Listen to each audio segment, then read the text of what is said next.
রসুল পাক সাল্লাল্লাহু তাআলা সাল্লামকে আল্লাহ পাক সুবহানাহু ওয়া তাআলা পাঠিয়েছেন মানুষের জন্য দয়াবান হিসেবে।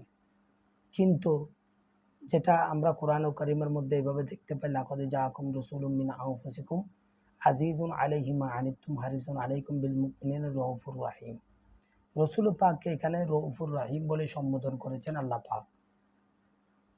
তো দয়াবান হওয়ার পরও রসুল পাক সাল্লাল্লাহু তাআলা সাল্লাম তিনজনের জন্য অভিসম্পাত করেছেন, বদদোয়া করেছিলেন। কেন করেছিলেন? তার কারণ হচ্ছে রসুল পাককে তার মাতৃভূমি মক্কা শরীফ থেকে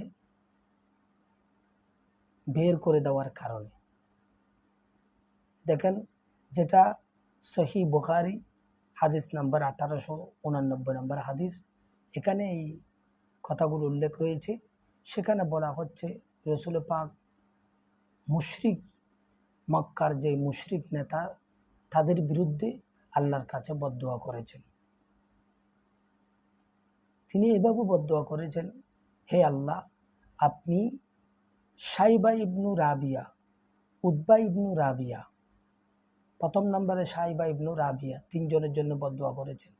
দ্বিতীয় নম্বরে উতবা ইবনু রাবিয়া, তৃতীয় নম্বরে উমাইয়া ইবনু খালফের প্রতি অভিশাপ বর্ষণ করুন। কেন?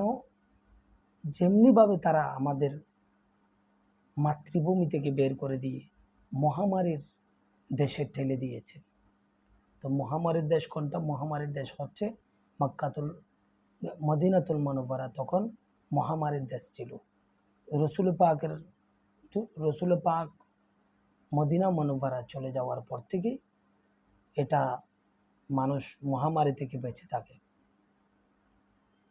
এটা যে জায়গাটা ইয়াসরব ছিল, একটা মহামারীর দেশ, যেখানে রসুল পাক কদম রাখার ফলে মদিনাতুল মুনাওয়ারা হয়ে গেছে। বুঝাতে চেয়েছিলাম রসুল পাক দেশকে কত ভালোবাসতেন, এবং যেটা হাদিসে পাকের মধ্যে এইভাবে এসেছে, আল্লাহ যেইভাবে মক্কা নগরীর জন্য আমার মায়া লাগে, আমাদের সাহাবায়ে কেরামদের মায়া লাগে, আমাদের মায়া লাগে, ঠিক তেমনিভাবে মদিনার জন্য আমাদের মায়া সৃষ্টি করে দাও। তার মানে মক্কার মায়া তারা রসুল পাক বলতে পারেন নাই, মক্কাকে এত বেশি ভালোবাসতেন। তাহলে বোঝা যাচ্ছে কেন মক্কা হচ্ছে মাতৃভূমি। সুতরাং আমরা এই আমাদের দেশের মধ্যে মাতৃভূমির, আমরা যে দেশ, সেই দেশের আমরা কল্যাণ না করে আমরা ওই কল্যাণের দিকে আমরা সবসময় লিপ্ত হয়ে যাই। কেন? দেশের জন্য তো উচিত ছিল আমাদের